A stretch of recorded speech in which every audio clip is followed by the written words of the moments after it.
శ్రీమతి లక్ష్మీ రాజు గారు, సర్వశ్రీ దువ్వార రామారావు గారు, వి తిరుమల నాయుడు గారు, కంచెల శ్రీకాంత్ గారు, గౌరవ ఎమ్మెల్సీ వారు 3 ప్రశ్నలు అడిగారు అధ్యక్ష. పంచాయతీరాజ్ గ్రామీణాభివృద్ధి శాఖకు సంబంధించి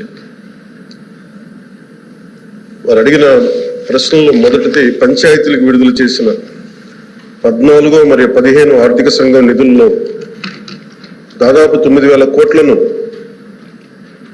ప్రభుత్వం దారి మళ్లించిన విషయం వాస్తవమేనా? రెండో ప్రశ్న, కేంద్ర ప్రభుత్వ అధికారులు కొన్ని పంచాయతీలను సందర్శించి కొన్ని అవకతవకల్ని ఎత్తి చూపడం కూడా వాస్తవమేనా? మూడో ప్రశ్న అయితే ఒకవేళ వాస్తవం అయితే దాని మీద ఆ వివరాలపైన దానిపైన తీసుకున్న చర్యలు ఏమిటి? మొదటి ప్రశ్న అధ్యక్ష, 9,000 కోట్లను గత ప్రభుత్వం దారి మళ్లించిందా లేదా అనేది అడిగారు అధ్యక్ష.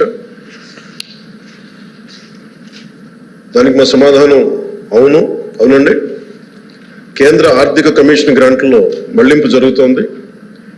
ఇప్పటి వరకు భారత ప్రభుత్వం ఆర్థిక కమిషన్ గ్రాంట్ను విడుదల చేసినప్పటికీ పంచాయతీరాజ్ సంస్థలకు 998 కోట్ల నిధులు ఇంకా విడుదల కాలేదు.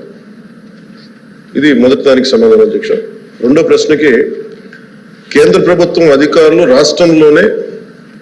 రాష్ట్రంలోని ఒక 5 గ్రామ పంచాయతీని సందర్శించారు. మరియు ఎంఓపిఆర్ భారత ప్రభుత్వం న్యూఢిల్లీ వారు 16/10/23 తేదీన డిఓ లేఖ నంబర్